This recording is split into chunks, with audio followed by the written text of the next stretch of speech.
kami di editorial Media Indonesia. Kembali kita bahas mengenai tema kita hari ini, Mas Eko. Ya. Mungkin nggak usah berbicara mengenai ketimpangan antara yang terjadi di kota dan juga di daerah begitu ya, mengenai perangkat teknologi.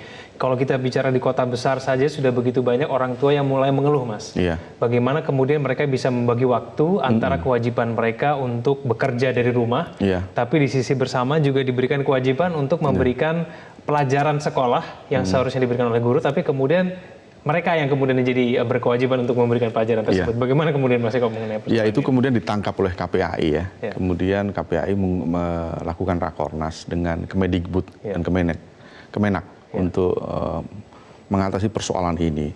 Saya melihat ada beberapa hal yang perlu saya jelaskan. Yang satu pertama adalah rakornas ini kan kemarin diikuti oleh 57 kepala dinas.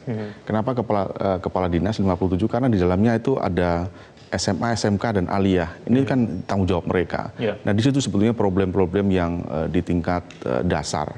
Kemudian soal kurikulum. Kalau kita melihat sekarang kan kurikulumnya menjadi kurikulum darurat. Tidak seperti ketika kita normal bersekolah. Kan kurikulum sudah ada sebetulnya.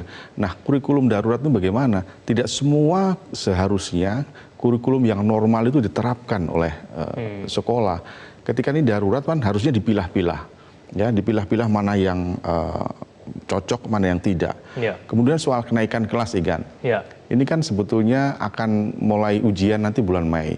Nah, kalau itu sistem daring itu menjadi acuan, seharusnya tidak boleh, karena yang tahu anak itu adalah guru. Jadi serahkan saja sebetulnya kepada guru untuk menentukan anak ini lulus atau tidak, naik atau tidak. Jangan melalui syarat-syarat yang menurut saya tidak penting. Ya kan? Kemudian kalau di swasta itu yang menjadi problem adalah honor. Ya kan? Kita tahu bahwa COVID-19 itu memukul semua rata ini perekonomian, termasuk uang sekolah. Kalau swasta itu kan tergantung dengan mereka membayar SPP, kan? Termasuk gaji guru kan ada di situ. Nah, ketika mereka tidak mampu membayar SPP, kan itu otomatis juga mempengaruhi biaya untuk membayar guru honorer di situ. Ya, itu kan menjadi persoalan. Nah, itu banyak terjadi di situ. Ini yang harus dipecahkan oleh mungkin ada Kemendikbud, Kemenak, ya, pemerintah daerah untuk mengatasi persoalan ini. Kemudian juga ada yang namanya pulsa, kan? Smartphone, itu juga menjadi kendala. Tidak semua wali murid, ya, orang tua murid mempunyai smartphone, punya kemampuan untuk mengisi pulsa, untuk mengikuti proses daring yang dilakukan oleh guru. Nah, ini kan menjadi persoalan. Ya. Belum lagi kemudian kalau kita bicara belum bisa dipastikan kapan pandemi ini akan berakhir, ya. Mas Eko, ini juga memberikan dampak yang luar biasa pasti ke depannya. Iya, betul. Kalau kita melihat beberapa survei, termasuk kemarin ada survei LSI dan IJA, ya, katanya kan ada Juni, tapi juga belum tentu kita dipastikan semua akan berakhir Juni.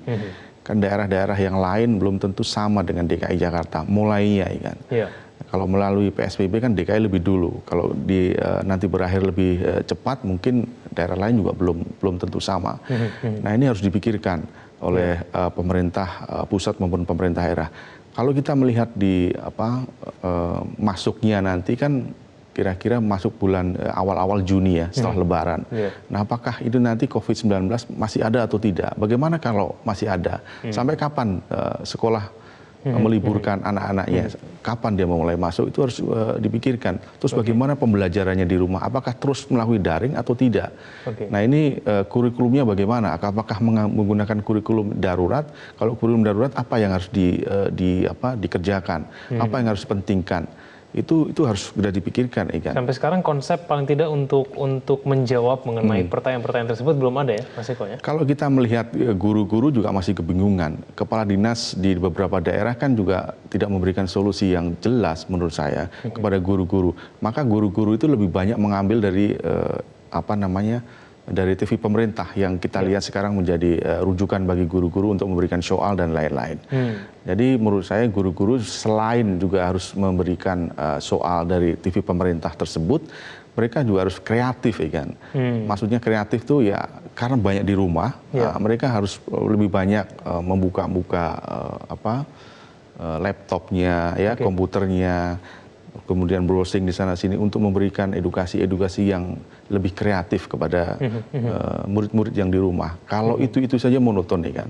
Anak-anak kan juga bosen di rumah terus belajar, di rumah belajar terus. Jadi harus ada pembelajaran yang sifatnya lebih melakukan edukasi yang enak gitulah. Ya, jadi anak-anak tidak bosan. Memang belum sampai tahap kreatif juga Mas ya, karena kemudian di kondisi keterbatasan ini sebetulnya masih ada yang bisa dimaksimalkan begitu. Iya. Di tengah. Saya kira harus dimaksimalkan oleh banyak pihak lah ya. Ya guru, ya sekolah, ya pemerintah dan lain-lain kan. Tapi bisa tidak kemudian nanti kita mengejar ketertinggalan ini Mas? Ini kan kita belum tahu pandeminya sampai kapan. Kenaikan kelas harusnya bulan Mei dan Juni. Paling tidak kurikulum baru paling tidak seharusnya sudah bisa dimulai begitu ya pada tahun ini.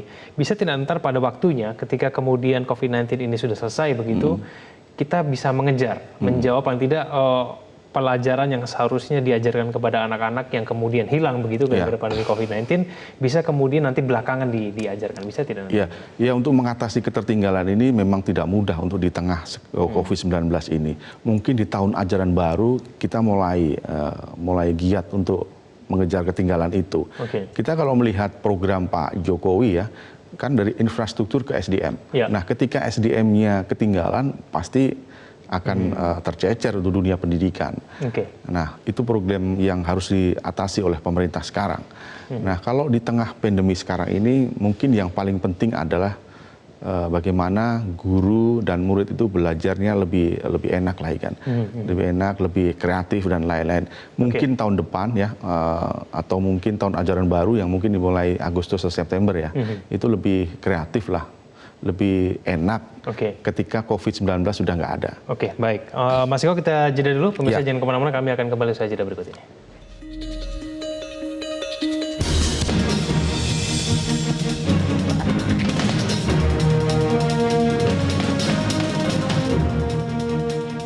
Terima kasih Anda masih bersama kami di Editorial Media Indonesia. Kita akan mulai menyapa penelpon kita pada hari ini. Pemirsa, ada Pak Edward dari Bengkulu. Pak Edward, selamat pagi. Selamat pagi Media Indonesia. Selamat pagi Metro TV. Ya, silakan Pak Edward. Ini bencana kemanusiaan. COVID-19 ini sudah mendegradasi semua aspek kehidupan. Ekonomi, sosial, dan termasuk dunia pendidikan. Sosial kita harus menjaga jarak dengan orang. Tidak bisa berkomunikasi secara langsung. Kalau pendidikan, kita sadar betul seperti yang disampaikan oleh host tadi, bahwa Indonesia itu masih tertinggal sebelum masa COVID-19 ini. Nah, kalau sekarang itu tambah parah, karena saya yang ada di pelosok di daerah, itu tidak memiliki fasilitas untuk berkomunikasi yang baik. Ada internet itu sangat lemot untuk di wilayah kami. Sudah itu ekonomi di sini kan juga lemah, seperti yang disampaikan. Belum tentu kami mampu membeli kuota, kecuali orang-orang yang sudah jadi ada kesenjangan antara pusat dan daerah. Mudah-mudahan seperti yang kita harapkan, COVID-19 ini, pandemi ini segera berakhir pada tahun ajaran baru nanti. Dana pendidikan yang sangat besar, 20% dari APBN itu bisa difokuskan untuk meningkatkan kualitas pendidikan. Salah satunya peningkatan kualitas guru. Guru itu jangan jadi tenaga pengajar, harus jadi tenaga pendidik. Beda antara pengajar dengan pendidik. Kalau pengajar sekedar memberikan pelajaran lepas tanggung jawab. Tapi kalau tenaga pendidik, mereka bertanggung jawab dengan kualitas hasil pendidikannya.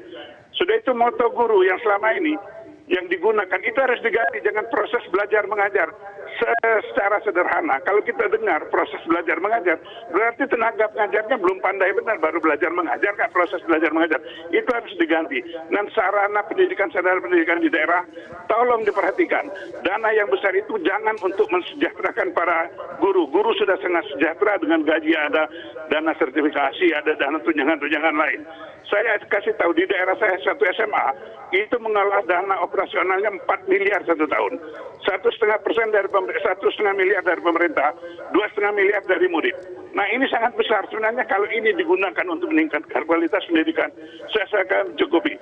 Mudah-mudahan pada tahun-tahun mendatang pemerintah dan orang-orang ini memperhatikan untuk meningkatkan kualitas pendidikan dengan sarana-sarananya. Terima kasih. Baik, terima kasih Pak Edward dari Bengkulu. Saya ke Pak Yunus Luat dari Tanjung Selor, Kaltara. Pak Yunus, selamat pagi. Selamat pagi. Selamat Hari Pendidikan Nasional untuk hari ini. Berbicara terkait dengan mutu pendidikan di tengah pandemi di Indonesia, Memang sebagaimana pembicara terdahulu, mirip-mirip seperti itulah kondisi kita. Kami secara real juga menyatakan bahwa di daerah kami untuk solusi belajar jarak jauh menggunakan fasilitas internet, IT, memang itu sangat tepat. Karena kondisi, bukan kita sengaja membuatnya seperti itu, tetapi memang karena kondisi. Mengurangi perkumpulan atau pertemuan atau istilahnya fisik distancing. Tetapi fakta nyata di daerah kami, khususnya Kabupaten Bulungan, Provinsi Kalimantan Utara, tidak semua lokasi-lokasi layanan pendidikan, khususnya SD, belum ada jaringan internet. Maka ke depan mari kita sehati sepikir, pemerintah pusat, provinsi daerah, mari sinergi bekerja bagaimana mempersiapkan fasilitas layanan pendidikan yang bisa terintegrasi dengan kegiatan-kegiatan layanan dari OPD lain. Jadi satu alat bisa bermanfaat banyak.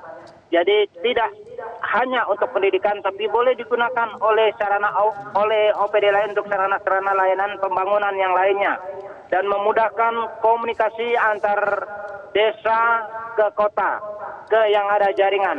Kalau bisa seluruh daerah, ini harapan kita idealnya harus ada. Jadi kalau ada COVID, apapun dia ke depan, kita sudah siap senantiasa.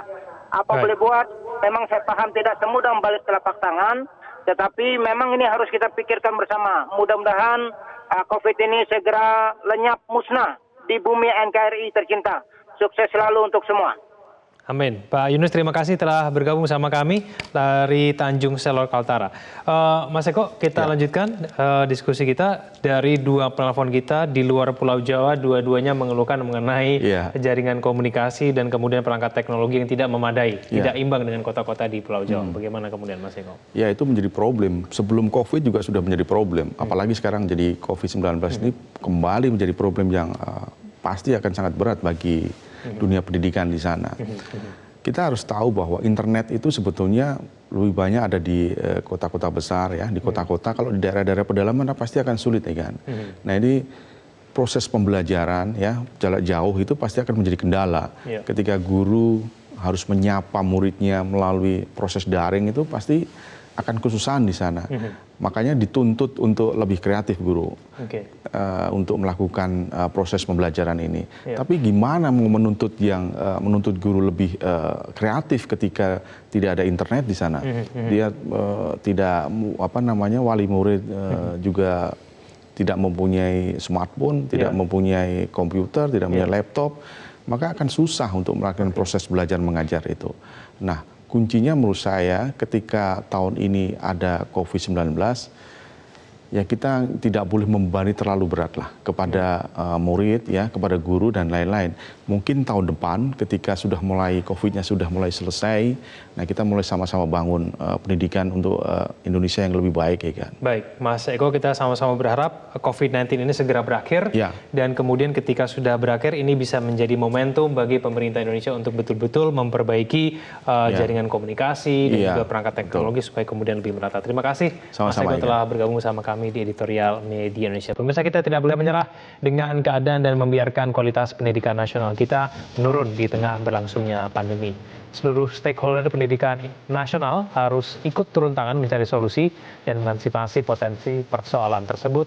Kementerian Pendidikan harus memitigasi potensi menurunnya kualitas pendidikan ini, sekaligus memetakan solusinya ke dalam sistem pendidikan nasional kita.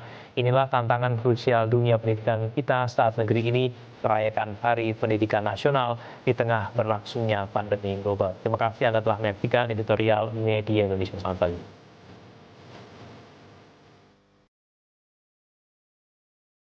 Metro TV, knowledge to elevate.